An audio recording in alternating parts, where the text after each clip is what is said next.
I collect them. I've got a bunch of them. And I should have brought him Big King Kong. I should have probably brought that one. It's much more visually. All right. But, yeah. Well, thank you all for coming out. My name is Chris Brown. I'm a writer here in Austin, and it's my great pleasure tonight to introduce to you my good friend Rick Klaw, who's going to talk about an interesting subject that I will mention in a little bit more detail in a moment. This is, I guess, the third in a new series that Rebecca Schwartz, another local writer of fantastic literature, and I have been helping the store do to try to feature primarily local writers of science fiction, fantasy, horror, and other fantastic literature, and as a way to help get folks into this amazing store that we love so much, that is kind of doing an amazing job of showing how you can choose to support the art that you get excited about, no matter what the presumed commercial qualities of it are, and make it a huge success. And to help kind of support having a little bit more community around the genre stuff. So 10 years ago this week, I was on a Bigfoot hunt. In a place that I can't tell you because they required me to sign a non-disclosure agreement to go on the Bigfoot hunt. This is something my then brother-in-law told me it would be like backpacking with benefits. And it was. And I was on that Bigfoot hunt and with all these somewhat eccentric personalities that were hunting Bigfoot, some of whom now have a TV show, including this guy, a lawyer from Ohio with the awesome Bigfoot hunter name of Matt Moneymaker. And but I came back really curious about what is it about that figure of the sort of liminal simian that's like everywhere in sort of literature and pop culture. It's kind of all over the place. It certainly was. I'm a sort of a child of the 70s and 80s, and it was certainly all over the place with Bigfoot and, you know, those sort of Planet of the Apes images, those faces that sort of stick around, and certainly all over literature, which is what Rick's going to talk about, and maybe we'll have a conversation. This is intended to be kind of group conversation. If people want to jump in, please do. So Rick Klaw is, you know, really one of the most energetic and active and intense members of our local sort of science fiction, fantasy, and sort of broadly geek literary and cultural community. He's an editor, an anthologist, terrifically gifted writer, and a bookseller. He's worked at, I think, just about every bookstore in Austin, Texas over the course of years. And through that, he's kind of like, in addition to being really an active figure, he's also like the zealot point. He's like all writers of quality that I've ever met in Austin, they all know Rick and they love Rick because he's one of these people that really sort of brings people together and helps people kind of bring their best work. You know out. what? You just keep talking. I'll just sit here. Well, Rick's anthologies and collections, I think, are particularly exciting. He has his collection, Geek Confidential, which is a wonderful collection of essays about all manner of pop cultural subjects. And then, you know, the pieces all over in a wide variety of blogs, commercial blogs, and review sites. And then Rayguns over Texas, which is a really excellent anthology he did that I and some of y'all had the good fortune to contribute to, which was put out in connection with the WorldCon in San Antonio a couple of years ago. And then Apes of Wrath, which Tachyon put out a couple of years ago. And we have the publisher and editor-in-chief of Tachyon, Jacob Weissman, here with us tonight in town for ArmadilloCon, where you can come see all of us and other writers who were here in the audience this weekend at the Omni South, I guess, beginning tomorrow evening through Sunday. So, and briefly, just before we get going, Rick, I will mention also that our next reading in this series will be in September. I need to go look at the exact date, but we're going to have Nisi Shaw, a really terrific writer out of Seattle, not an Austinite, who's going to be touring her new book, Everfair, which is a beautiful book that I've just been reading the arc of, about a kind of an alternate history set in the Belgian Congo, in a scenario that has a much more different and sort of potentially positive outcome. So it should be a really fun event. More to come on that. So Rick, what is it with apes in literature, and why did you decide that it was merited doing an entire book that covers everything from Proust to Burroughs? The odd thing about it is, I mean, the simple answer is apes are just really cool. But that I probably need a little more than that, I'm guessing. Apes have been a big part of culture, pop culture forever. I mean, going way back, the Egyptians used apes in some of their art. In literature, it's been going on forever. Swift had an ape in Gulliver's Travels. And then with the discovery of the ape, of course, in Africa, the gorilla, in the 1850s, I think, 40s, it changed where it really became a big part of the culture. And apes are often used as a stand-in for others, to do the horrible things that they don't necessarily want. You don't want a person portraying, but it's okay to have an ape portraying it, because they're not human anyway. They're animals. And so there's all that kind of stuff. And it excites me. When I decided to do this book, I wanted to do a book, because I loved apes, and I loved reading about apes. And there's been a lot of great fiction about apes. And a lot of people, most people are like, what the hell are you talking about? You mean like Planet of the Apes? Yeah, sort of, King Kong, but there's actual fiction. Like, you said Proust, which you've been saying, which is not right. Proust is not in this book. It's Flaubert. Gustave Flaubert wrote Flaubert. Yeah, I know. I read science fiction. Some old dead white guy. Yeah.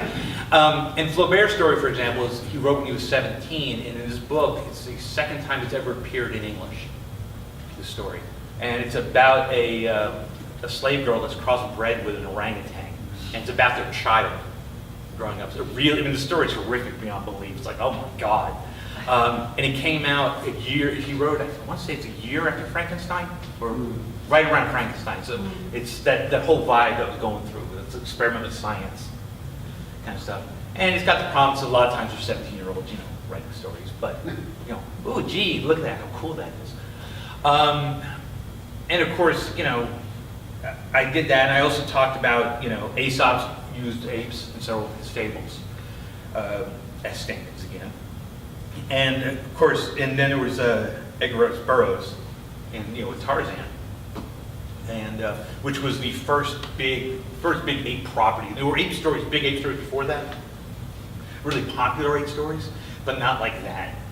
Where Tarzan changed everything.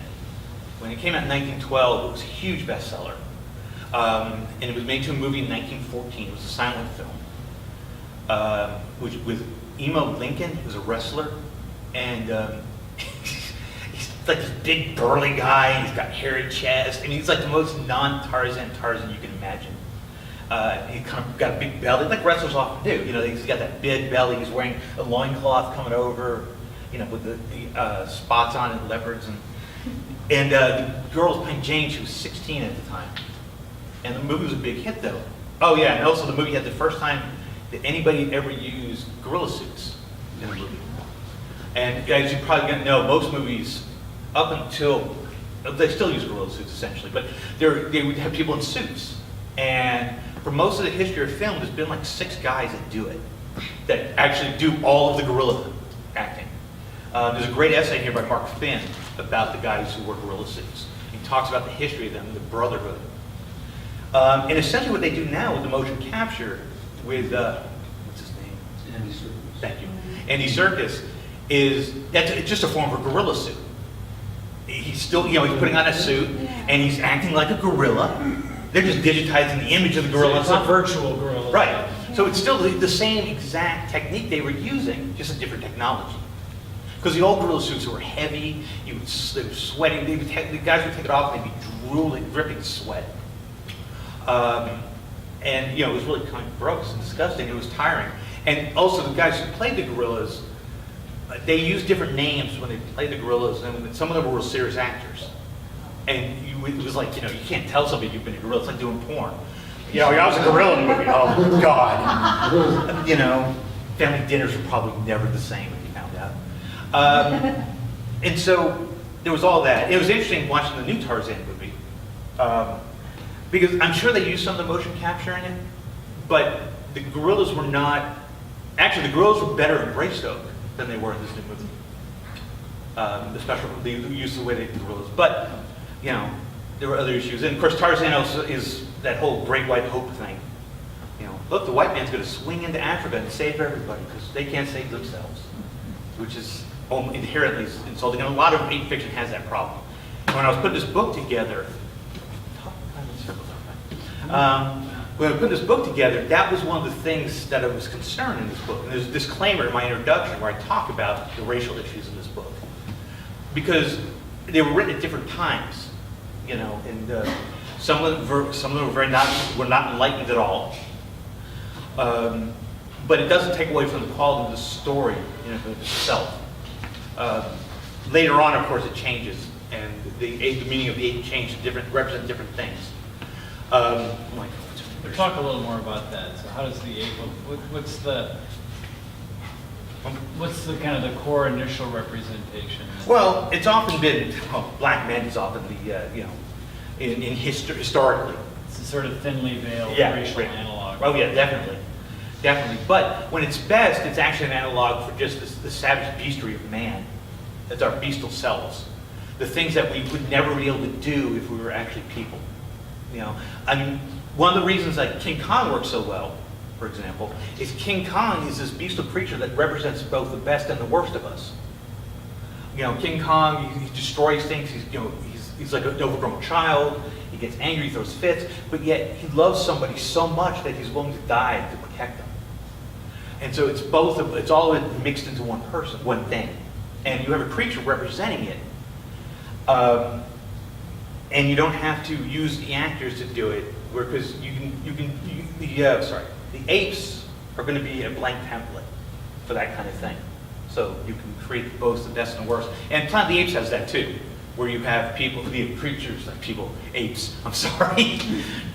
If you have Planet of the Apes, they're a lot more humanized, I guess is the right word. Anthropomorphized. Yeah. And so they actually have personalities, and they talk to you. You know, They have language, and Right.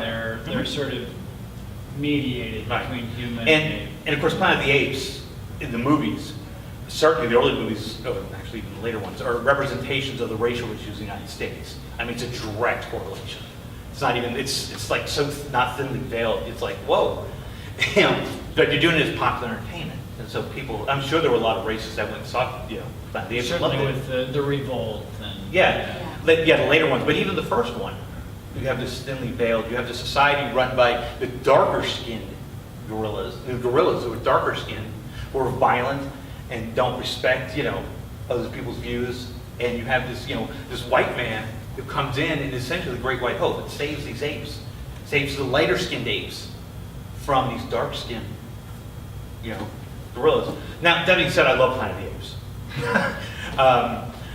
You know. And so these stories where the figure of the ape is being used as a repository for talking about qualities of human beings, things you want, that the writer wants the human being to be able to do. Are they kind of divorced from the reality or any real understanding of what apes are like, and they're more about a projection? Yeah, it doesn't really matter what apes are like in that context, because you're just using them as a stand-in. Or, I mean, there are stories that have apes, you know, realistically portrayed and stuff like that, but that's the really interesting part for this. When you're doing a fiction, I mean, you're doing a documentary or something about, you know, apes or whatever, you know, but in a fiction, it's just like any other fiction. You know, any fantastical fiction is going to have that, where you take something else. It's like creating an alien race. They don't have to have, you give them whatever you need to give them. You know, who cares what they would really be like? You're projecting your needs of your story. They just exist in that particular text. And it's the same thing in all those stories. You know, Planet of the Apes, and Tarzan. Even in Tarzan has a family, and the apes are his family. And he's got a surrogate mother, he's got a surrogate father, he's got a brother, all that kind of stuff in Tarzan. And matter of fact, in some of the stories, Tarzan has problems because, his problems where he's so different than his siblings, and so different than everybody else around him, that he's having trouble adjusting to the ape society, which if somebody that in a different time, Burroughs, that really could write that as a really interesting story about the problems of being, ostracized and different, and trying to fit in with your family and your society at large. But Burroughs didn't. Because Burroughs What do you was a think? writer. What is it about that Tarzan story Oh. that causes it to be? I mean, one, why did it? What was it about what Burroughs did that caused it to do so well? And why does that story in the sort of the core part of that narrative want to get retold so many times in so many different ways? I mean, it's the ultimate action story. It's, it's one of those fantasies like, oh, wouldn't that be cool if we could control animals, we could talk to them, and they, and we're stronger than them. There is Dr. Dolittle is yeah, stronger. I mean, right. it doesn't have the same. No, it powers. doesn't. But he doesn't swing through the trees on vines. He doesn't hang out with gorillas. He doesn't go up to a cheetah and have conversations. And it's an action story at heart. I mean, it's an adventure. That's what you do. You get into this. It's a wonderful adventure. And the idea of somebody being raised by creatures is not a new idea. It wasn't new what Burroughs did. But he was able to do it with a way that gave some excitement to it. And again, it was the Great White Hope. I mean, when Tarzan came out, Africa really was the dark continent. We didn't know anything. So the idea of all these things being in Africa, sure, why not? Lost tribes, you have apes that we have no idea could raise humans, why not? And it gave that feeling of, we're going to explore the great unknown. And as you know now, Tarzan has dipped off in popularity. He's not near as popular as he was even 20 years ago. And part of the problem is, Tarzan at its heart, it is a very racist idea. And in the most recent movie, they kind of tackled it a little bit. I was really happy with, in the books, Tarzan is very, very intelligent. In the popular consciousness, he's often seen as, me Tarzan, you Jane. And in the books, he's not that at all. He's very erudite. He's very proper, especially after he comes back to society. He's a lord. He's Lord Greystoke. And he's treated that way. Because you and I were talking about earlier, his first language was English. He learned to read English, but he learned to speak in French. And of course, there's so many ideas in that book. You're just like, really? Like, okay, so he looked at picture books and learned how to read? I don't think it works like that. When you have no concept of what the alphabet is, let me just look at these picture books. I know that's what, and I can suddenly start reading. What? So that happens, and there's other things, because Burroughs clearly never been to Africa. I knew nothing about Africa. There's like little factual errors in the book. Like he put tigers in Africa, and there are no tigers in Africa. And he had to build. He had Tarzan's family, the Claytons, build a house in the trees because tigers couldn't climb trees. What? But the apes, most apes, gorillas and stuff, don't climb trees. But they got up in the trees and got his family. So you have all those little factors, but nobody cared. I mean, that book was a huge hit. And he went on to write another 29 novels, I think? Tarzan novels. Tarzan novels. Oh yeah, no, Burroughs wrote hundreds of novels. And Tarzan certainly wasn't his first novel. Is Tarzan of the Apes, the first book, is that a good book? Tarzan of the Apes, is it Tarzan of the Apes, Tarzan of the Apes? Man, I can't remember which one's the title. I think it's the Apes. But yes and no. It's a fun adventure novel. It all depends on how you approach it. You have to remember the context of where he wrote it, of the times, because it is very racially insensitive. And to a modern audience and a modern reader, it can be very insulting. But like anytime you read something that's 100 years old, or 150 years old, or whatever, you have to keep in your mind what the writer was at that time, what was going on in his world, or her world, or whoever's world. Now, and you're not going to go back and change the writer or change their views on it. And from everything I've read about Burroughs, and I've read quite a bit, Burroughs himself, and for his time, he was considered fairly enlightened. Well, he was. That's, it doesn't mean that, things, I mean, if he'd been born now, it may have been completely different. So what in your life caused you to be so profoundly obsessed with fictional apes? There are a couple I don't know if you want to talk Oh, yeah, it's in a fine. personal way about it. Yeah. Well, I'm talking personal. It's gonna be hard to, when I was very young, one of my, and of course, when I was very young, especially I thought, how cool is this? I mean, he's fighting apes, he's fighting tiger, lions. Sorry, they did it right. I didn't know. And he swings through the trees. I mean, how cool is that? And that led to a love affair with comic books and a love affair with apes. And when I was very young, my mother insisted I watch King Kong. I don't even remember the first time I saw King Kong. I know I'd seen it. And she also said, you should watch Apes, Planet of the Apes, you'll like it. And again, I was so young, I don't remember the first time I saw that.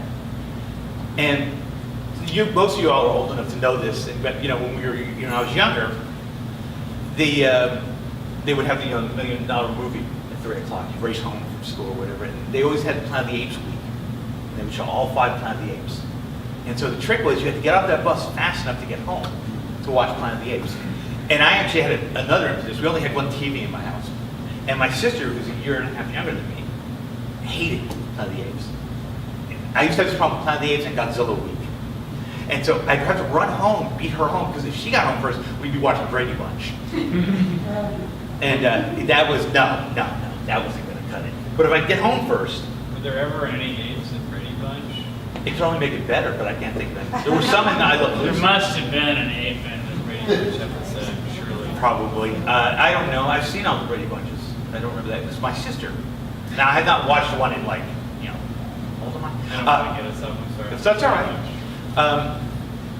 So, yeah, I mean, there was all that, and it started fascinating. It's funny, because, I find gorillas themselves kind of interesting and apes as creatures, but to me, how they're used in fiction is a lot more fascinating. Tell me about some of the stories in the book and about how you went together assembling this book to try to represent the kind of the diversity of stories that deal with this material. Well, the book had an interesting beginning. I don't know if y'all are familiar with SF Signal, which John DiNardo used to run. He used to have these, he would do these, what they call it, brain trusts. It's been one of the very best online blog, kind of professional. So Mind Meld. Online magazines about fantastic literature. He invited me to do Mind Meld about your dream anthology. And so I came up with a list of 24 ape stories I would put in an anthology. So I started looking at it, and I was like, this is actually kind of a cool anthology. And I'd been talking to Jill Roberts at Tachyon for a little while about possibly doing an anthology with Tachyon. And I'd known them for, I don't remember how I got to know you guys originally, but. And so I said, hey, I've got this idea for an ink book. And I sent it to them. And at first, I don't think Jacob was that warm on the idea. And I can be pretty convincing when I want to do something. I'm like, hey, this is what we could do. And Planet of the Apes had just come out, the remake, the new one, Dawn's the new one. Yeah, you guys know what I'm talking about. What's the name of it? It's right in front of me. Rise of the Planet of the Apes. Get all those Planet of the Apes mixed up. And so I said, I convinced them we should do the book because, the new Planet of the Apes would probably come out at the same time as this book. Well, of course, the Planet of the Apes was delayed. It came out a year after this book, which did not help things. And so then I went about with my list. And I looked at the list, and some I crossed off because I was like, okay, this isn't going to happen. First of all, 21st. Can we tell us? Oh, okay. J.D. Ballard is a great example. J. Ballard, I can't remember the name of the story, wrote this brilliant ape story. I love it. And I really want to say, wow, it'd be cool to have a J.G. Ballard story in one of my anthologies. Well, the problem with J.G. Ballard, since he died, his family charged an exorbitant amount of money for reprints. And I don't know how much you guys know about this, but you're given a certain amount of money as an editor to do the book. And you go and you say, take your money and you spend it on, creators or whatever. Well, Tachyon is a small press. And I didn't have that much money, so I couldn't just go get whoever I wanted. I couldn't go, it doesn't matter how much you want. That would be the case for any anthology. Right. But so Ballard was too much money. That was a good example of the story that I said, no, there was no way. And so there were stories like that I just wiped out. There was a great story by,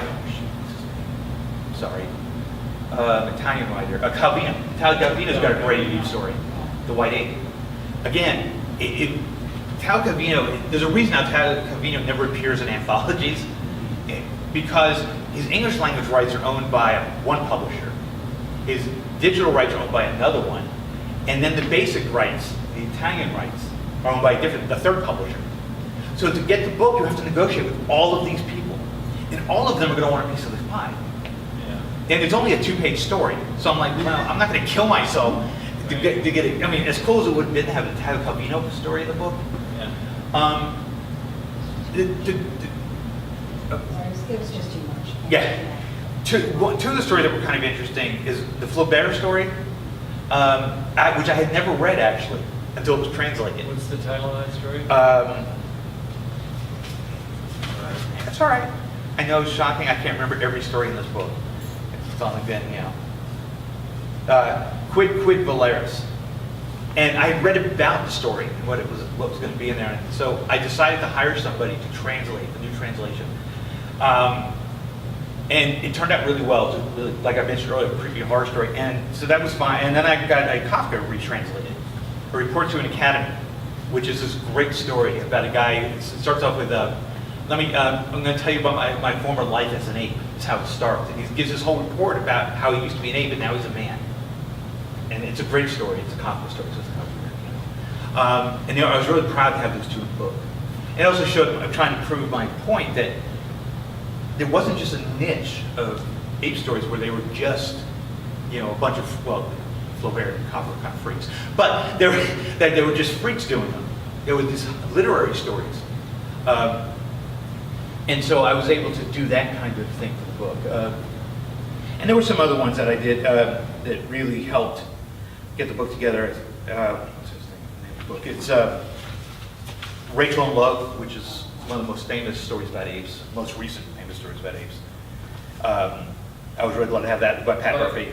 Pat Murphy. Yeah, and about this gorilla, this chimpanzee that falls in love with the person who's teaching her intelligence. Yeah, the teaching intelligence and all that kind of stuff.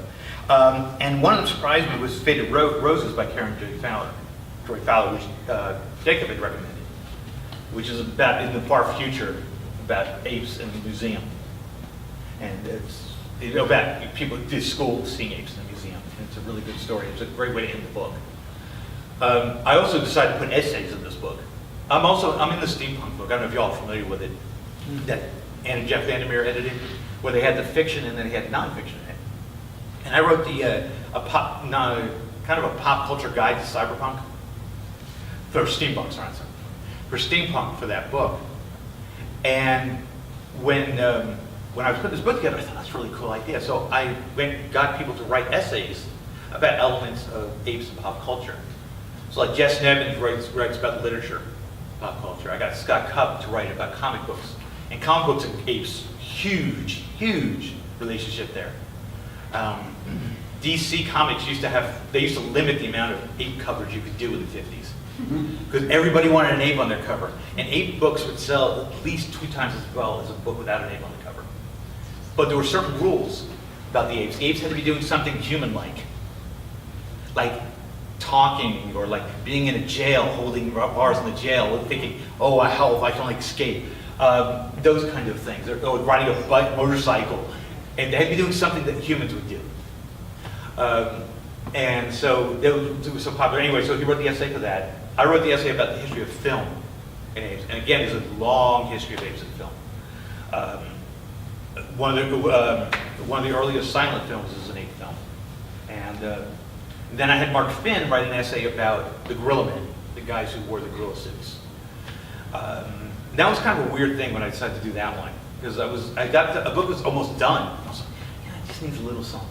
And I was like, the gorilla men are really fascinating, and I touch on them in the movie bit. I paragraph on them, but I was like, Mark, I should get Mark to write an entire article about them, how they built the suits, and it's really fascinating. Mark is, if I remember right, Mark's built his own suit, gorilla suit, because he's like that. And so, and I had that Mark in the book because he's a big ape guy.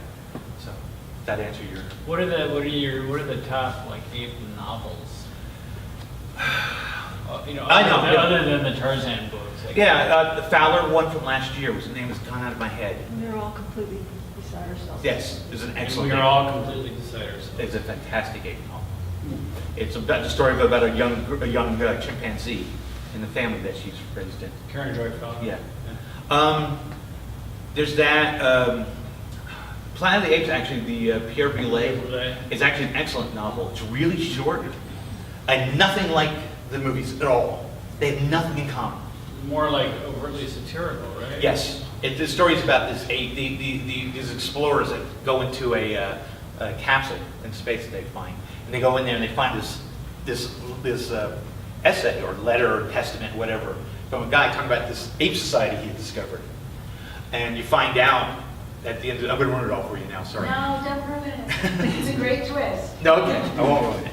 Trying to think. To me, the ape stories have always been better as short stories because they often have these twists, and it's hard to maintain that kind of surprise ending. Surprise ending or dealing with social stuff in very powerful bursts. You know, let's go in, boom. You know, I'm trying to think. Wow. Are they mostly stories about gorillas? Yeah, gorillas seem to be more. The chimpanzees are gorillas, and the reason is that they're the most human-like. For the chimpanzees, and gorillas are the most mysterious. I mean, you got to remember, gorillas weren't discovered until the late 19th century, or the mid-19th century. And then there was and so there was always a mystery about them.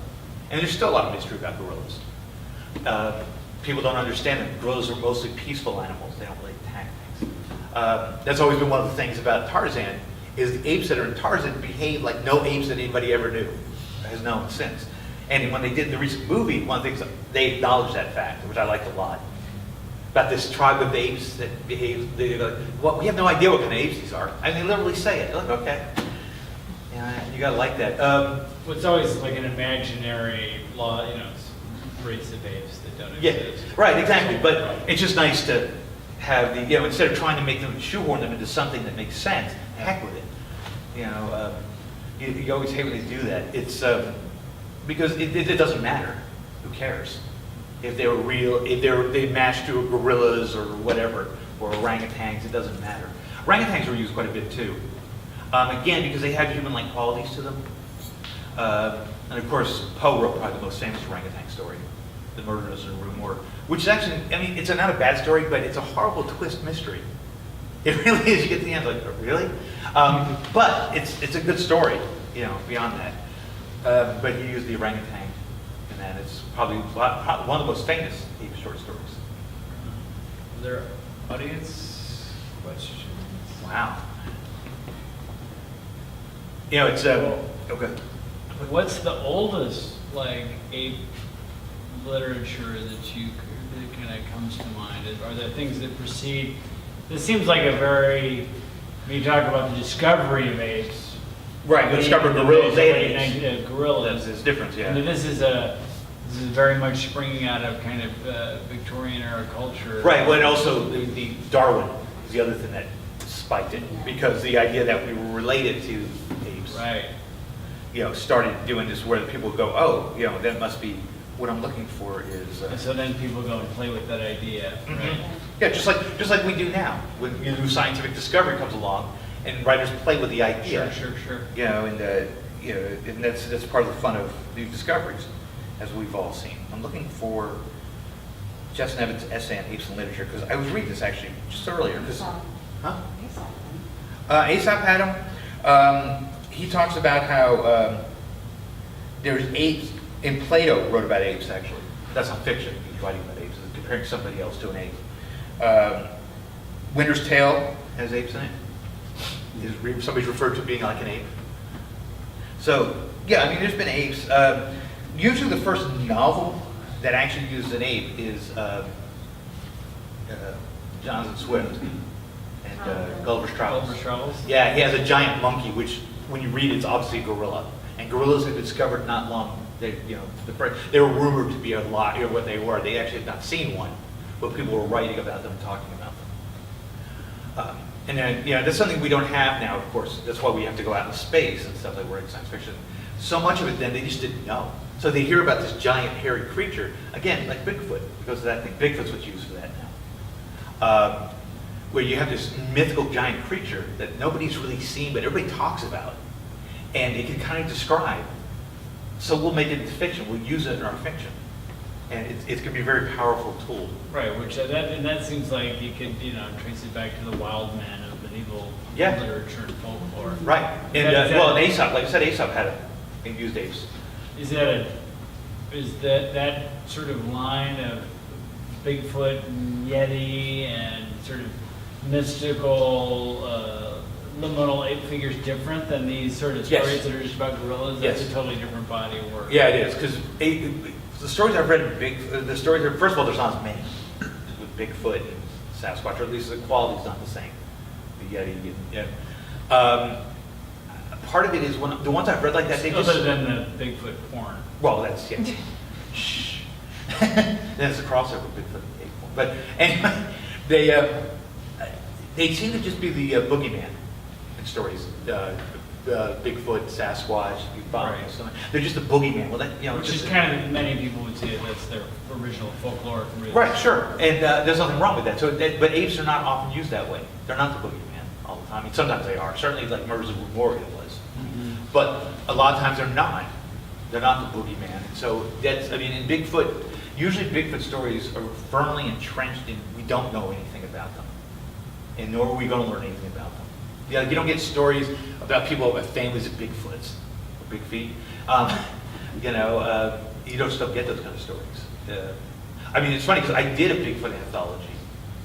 Oh, at Mojo Press. Yeah, when I was with Mojo Press, I was editor. Actually, Mark Williams, who's here, wrote one of the stories in there. It was a comic book anthology, and I wrote to writers and I said, "Hey, I want to do a collection of Bigfoot stories." And I'll tell you, for years, I got letters from people sending me Bigfoot articles, and those people are nuts. Because with Bigfoot, isn't it all about the search? Yeah, it's all about search, and to me, it's always a storytelling element of it. I don't really care if Bigfoot exists or not; it doesn't matter to me.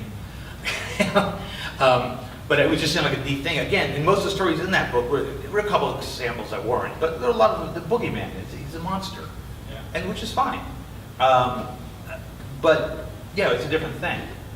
Apes don't have that kind of quality. I've always wanted to do an ape comic anthology, but I've never been able to get the money together to do it. I think it'd be kind of cool. I did write an ape story though. I was the bride of Rother, king of the giant flying vampire gorillas from the Earth Core. Nice. There's a Negative Burn 48. It was a cover story done by an artist named John Lucas. Awesome. Yeah. No, Mark. Well, think of the Planet of the Apes franchise specifically filmed. If the original quintet was kind of parable of late 60s, early 70s racial tension, hasn't the reboot been more about an ecological parable where the apes now are kind of a purer version of distillation of it? So like we are the failed ape. Yes, in some ways, yes. And it's also in some ways, it's also the giving power to disenfranchised movement. The whole idea of, these people that are disenfranchised having power again. So and they're not mutually exclusive, of course. You could say that parable existed in the environment existed in the first ones, because clear by the end of Planet of the Apes. A spoiler, I'm sorry. At the end of Planet of the Apes, that mankind has destroyed their own planet. Yeah, right. Okay. What? Oh, I'm sorry, Chris. That's what that was. I couldn't. Yeah. So it's not that far removed. Actually, before we ask Jake this question, one of my favorite stories about Planet of the Apes, and a lot of you have heard this story before. I'm going to tell it again, though. It deals with Michael Moorcock. Michael Moorcock was in France when they released. Was it France or England? Anyway, when they released 2001, it was in England because he went to the premiere because he knew Clark and he knew Kubrick, and he went with Brian Aldiss, and they go to the movie. They get a movie. They're like, man, that movie was boring. They were so bored. And the next day they said, hey, there's this new American science fiction movie playing. We should go see it. And they came with that movie. They was Planet of the Apes. They came with now that's a science fiction film. That's awesome. And he loves Planet of the Apes, and it was just funny that whole But anyway, I'm sorry. Go ahead, Jacob. I was just going to ask why apes are so much more popular than monkeys. Apes are much more like people. They're much closer to us. Because humans are apes. Biologically, we're considered apes. We're in that same lineage. And monkeys are not. Apes seem to be, I want to say more cultured, that's not really the right word. They have societies, of course monkeys do too. I think the size of apes, not the size necessarily, they can do they mimic a lot of human traits. Or they have their own that are like human traits. And gorillas are they're big and they're fearsome, and we like things that are big and fearsome. As opposed to, monkeys, which are small and tiny. We like them, Well, you mentioned first having been introduced to the idea by your father when you were a little boy, and I just had this image of little boys everywhere reading these adventures, and in their minds, at least in their imaginations, they're free. Oh yeah. Whereas when you're a little child, especially, and perhaps with other constraints, personal constraints here or there, you're not. But when you read this, you can imagine yourself inside the body of Tarzan, who isn't at home in either one. Well, that's a trait of, any really good fantasy is going to have that trait where they take you to someplace else. And especially adventure fantasy, where you're going to be taking the roles of characters in there. It could be a liberating experience. And honestly, that's one of the appeals, of course, of superhero comics to young boys. And now girls, because thankfully they do things that girls want to read. But it gives that liberating thing, that you can see what people can do that you can't. And it gives you an imagination to see how you get yourself inspired to do that. I'm of a whole generation of men that learned that with great power comes great responsibility. Thank God for Spider-Man, so, that kind of thing. But yeah, Tarzan has a liberating quality. Well, he gets to do things. That's the same reason like Jungle Book has had that same kind of feeling to people. Where, he can do things that you can't. He can go hang out with animals and talk to the animals, and do fun things with them, go sing with them, or, whatever. Who wouldn't want to hang out and play in the trees all day? Yeah, when he ties into about those feral children's stories, and he ties into that archetype of the backwoodsman of the frontier that you see recurring in American. Yeah. And he was greatly influeed by Haggard. H. Rider Haggard. Was a huge influence on Tarzan, on Burroughs. Solomon's Mines influenced an entire generation of adventure writing.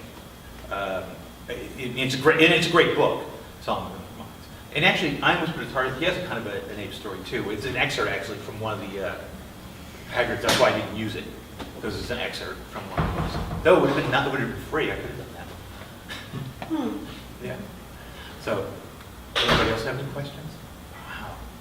Well, so what you talked about your Spider-Man aphorism. What is the universal moral truth that you can distill from your mastery of the literature of Apes? Wow. You don't have to. You can keep it a secret. I'm just thinking about that you should always trust. You should not trust. You shouldn't always trust what you see. That there's deaths to almost everything. Because it's easy for people to look at a piece of ape fiction. And one of the reasons I did this book too was to prove this point. I hope I get it. Is that people think of ape books as just being this juvenile fiction. Look, there's apes, isn't that cool? Like I said at the beginning of this, apes are cool. They are cool. But for a narrative device, it gives you the ability to go layers deeper into a story. And all the best ape fiction does that, where it's not just right there. There's layers down. And it can be sociological, it can be, it can be environmental, it can be a lot of different things. So. All right, terrific. Thanks, Rick. So Sure. The Apes of Wrath, we're going to Rick will be signing over here, and thanks everybody for coming out. Thank you.